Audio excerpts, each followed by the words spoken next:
You are on the verge of your fantasy playoffs, but you're not there yet. You need some help, and that's what we're here for. And the Waiver Wire show, it is the Audible, footballguys.com, Cecil, Lammey, Sigmund, Bloom, and it's time for Michael Penix. Sigmund, will the Falcons be making that move? Yeah, we'll be watching that this week. Kirk Cousins was bad, affirmatively bad. There's no excuses you can make for Kirk Cousins, and the playoff berth could be slipping away. Now, this week you got Minnesota. Give Kirk Cousins a chance to go back to Minnesota and redeem himself. But if he doesn't play any better, if they lose again, especially if Tampa beats Vegas, and now you're really sweating this playoff berth, that's who Michael Penix would start out with. That's who Michael Penix was supposed to end up with, right? Las Vegas in an alternate universe, the Giants, and Washington in weeks 15, 16, and 17. See, so we might be talking about Penix as a quarterback one in the fantasy playoffs. Remember, defenses are not going to have tape on him. Remember how athletic he is. You're going to get to throw to Darnell Mooney and Kyle Pitts, and of course Drake London and Bijan Robinson. A good offensive line. So yeah, the future is now, and the future might be now for fantasy teams. Okay, the rest of the quarterback list and the full list available at footballguys.com. Upgrades, downgrades, and waiver wire report written by one Sigmund Bloom. Mac Jones, Drew Lock, and a cast of thousands. Yeah. And Russell Wilson, if he's out there, after what Russell Wilson did, MVP votes, you never know. Bryce Young, we're just not going to repeat ourselves. If Bryce Young is still out there, Russ and Bryce Young, like Michael Penix, are guys that in a streamer approach, you may end up using in the playoffs. Let's talk quickly about Drew Lock. Still doesn't look like he's a good passer. Okay. But he's running. He's got some wheels. I mean, this week with 6 teams on bye, you can use him in a 2-quarterback superflex league. Mac Jones. And how hilarious is it that if Mac Jones continues to play well, he almost brought them all the way back yesterday against the Texans, that he may play Jacksonville out of the number 1 pick, which now that could be Travis Hunter, that could be trading down for a boatload of picks. That could be like Chicago did, that could be a lot of things. But Mac Jones, who looked even worse than Kirk Cousins did earlier this year, looked good. Looked good throwing to Brian Thomas. Looked good throwing to Parker Washington. Of course, you got Evan Ingram chewing up 6 yards a catch. But it was there. And this is not going to be your running team. This is going to be a passing team. Listen to their remaining schedule. Tennessee, the Jets, Las Vegas, and Tennessee. That's not that imposing when you look at defenses. So again, in 2-quarterback superflex leagues, Mac Jones has some value. Even though, again, Cease, we're in that costly win. They barely avoided a costly win against the Texans. Can Mac Jones get them more costly wins? We'll see. Well, we're also in the window of Mac Jones could help you win your fantasy league. Yeah, that's right. Especially if you have Brian Thomas. Yeah. Oh, yeah. Because if you have Brian Thomas, you are amazing because he's awesome. This next segment to start running backs makes me sad. I don't like seeing the replay of look at Christian McCaffrey's calf. Here's Jordan Mason, Bloom. So let's jump into it. Rip the Band-Aid off, please. Again. Yeah. And when is it safe to drop the backup of Christian? It's never safe to drop the backup for Christian McCaffrey. Okay. And even though Isaac Warrendo did get the touchdown, it is Jordan Mason behind McCaffrey. And, we'll see against Chicago this week. He's at least a flex play. And it continues to highlight why around week 10 or week 11, we say backup running backs on your bench, backup running backs on your bench. This one is going to come through. And I will tell the folks, our wonderful people out there, we got something brewing at Football Guys. So just put a pin in this. If you drafted Christian McCaffrey number 1 this year and you win your league, we're going to try to do something this year to acknowledge and recognize that. So put a pin in that. Jordan Mason is probably going to be part of the story of how teams that drafted McCaffrey number 1 end up winning their league, and maybe some teams that didn't draft McCaffrey. Yeah, maybe you weren't able to get Jordan Mason initially and you missed out, and then he got dropped because McCaffrey was back, and then you got Mason. All sorts of different stories there. All sorts of different stories from UTSA Sincere McCormick. I was waiting for us to talk about him, Sigmund. Yeah. And now, well, the Raiders maybe turn into a more. Plus, a cast of other running backs on your waiver wire. And with McCormick, is he going to take over the backfield? Maybe not. Mir Abdullah is still a good passing down back. Maybe Zamir White will be back. Maybe Alexander Madison will be back. That being said, where the Raiders are in their franchise arc, it makes sense to see what you have in McCormick down the stretch, the same way it made sense to see what you have in Zamir White down the stretch last year. The other part of this is Aiden O'Connell played really well in the second half on Black Friday. Really well. I mean, for the first time, I was watching Aiden O'Connell thinking, maybe there's really something there, the way he played. He deserved to lead at least a game-winning drive for a field goal, if not a touchdown, the way things were going. So the big news here, especially against Tampa Bay, Las Vegas' offense may be pretty good. Now, other backup running backs, and there's some new backup running backs, right? Austin Eckler on IR. Haiti. So let's pour one out for him too. See, McCaffrey and Eckler tied together, right? See, tell the story really quick. Yeah, Colorado's own. There were 3 high school running backs that were dominating Colorado football. At Eaton High School, it was Austin Eckler. At Valor Christian, it was Christian McCaffrey. And Philip Lindsay, where did Philip Lindsay go? South. I think he went to South High School. So, yeah, there you go. Philip Lindsay, is he still working at the radio station with you? Yeah, he's does the show after me. That's awesome. That's awesome. So, Chris Rodriguez in the power game, again, he was on the practice squad. There's a lot of teams that may be looking back and saying, why didn't we try to claim him? Maybe he didn't want to be claimed. Cowboys. Sure. Jonathon Brooks looking pretty good. Panthers offense actually good. Ray Davis, yeah, he's got snow tires. Antonio Gibson, yeah, he's got burst. Okay. Raheem Mostert, maybe he was more banged up than they were letting on. Now he seems to be the backup ahead of Jalen Wright. So the backup running backs on your bench continues to be very important. Who those backup running backs are changing as we get into December. Now, you've alerted to me already, Sigmund. Not many wide receivers. So we'll get to some, but let's start with Adam Thielen. Is Bryce Young playing better? Adam Thielen, PPR king, and maybe he's out there wide netting this thing. Yeah, he should be out there, really. He wasn't doing much of anything for us, and we didn't think that the Panthers' pass offense was fertile soil that could grow anything. Thielen could have had an even bigger game, the controversial call at the end of the first half, and he still got game.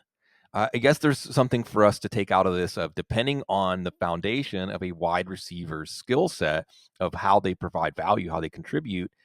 We are used to the idea that elite wide receivers don't have the same steep drop off at, say, age 31, 32, 33 as other receivers that are merely good.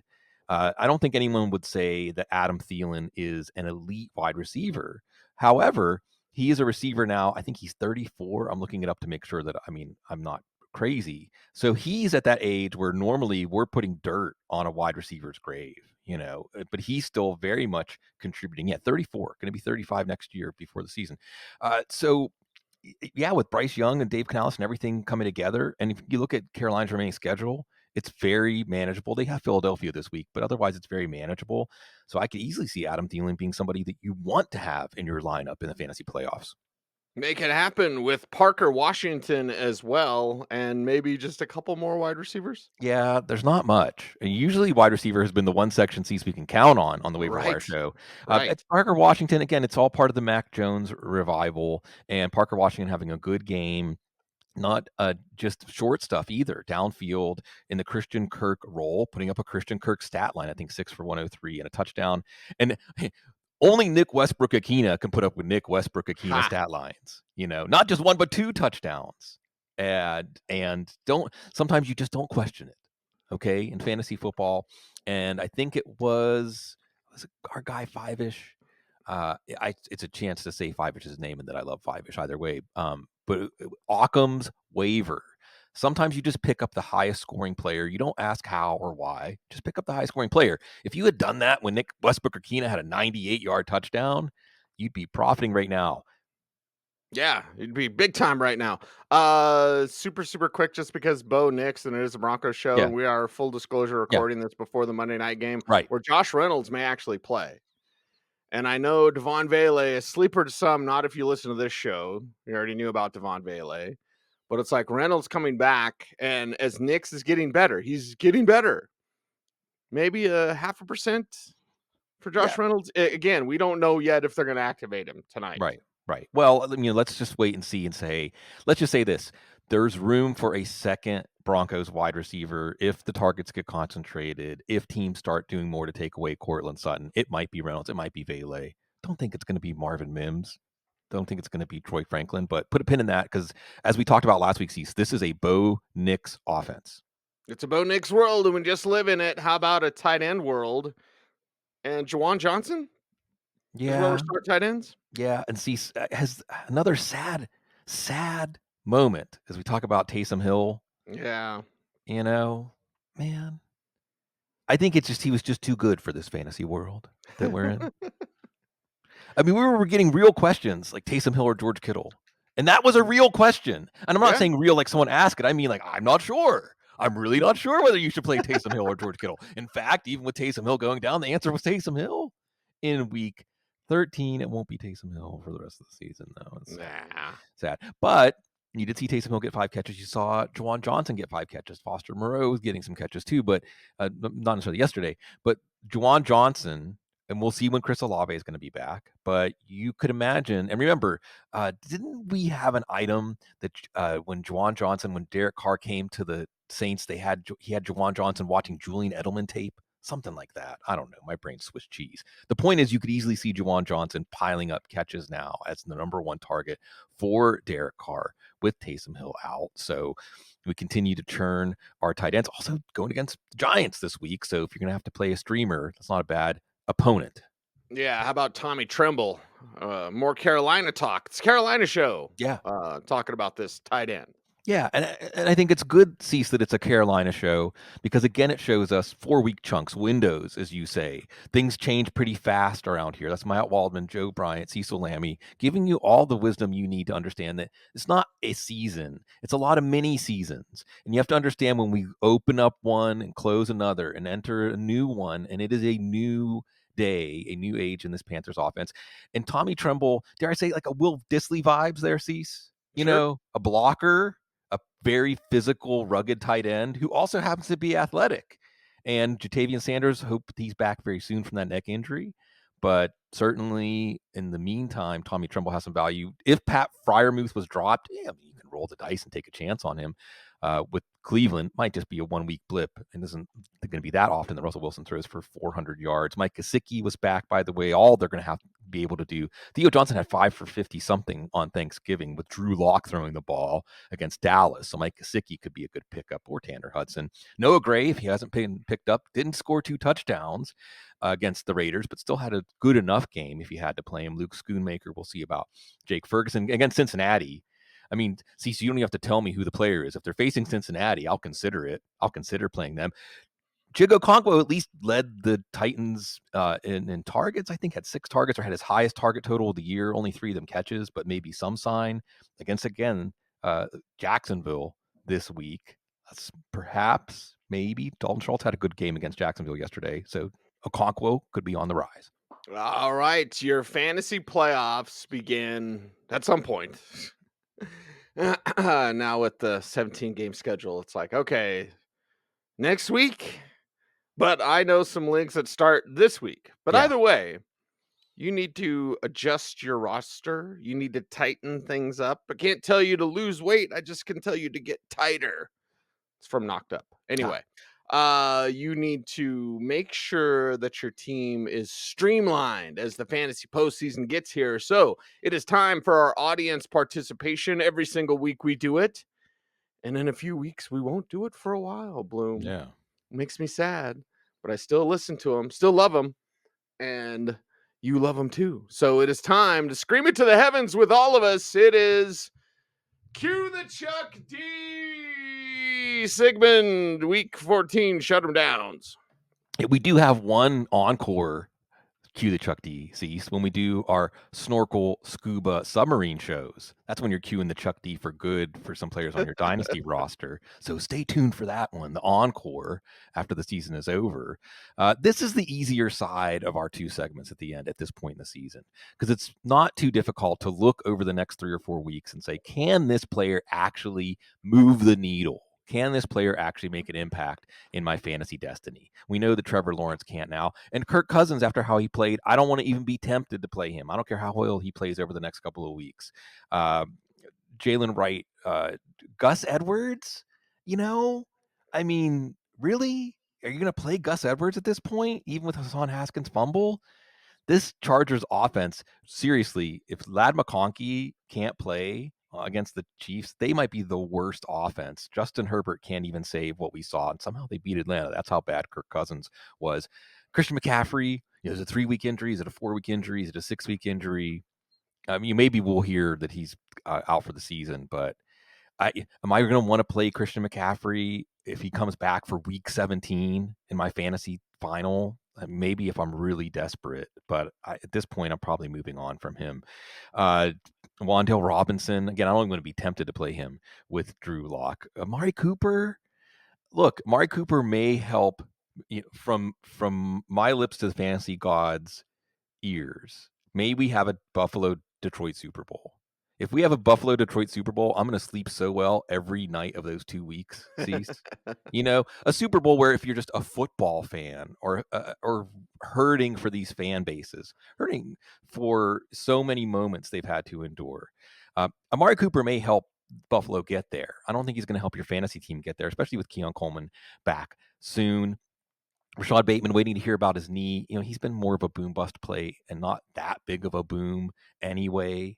So I'm probably going to move on from him.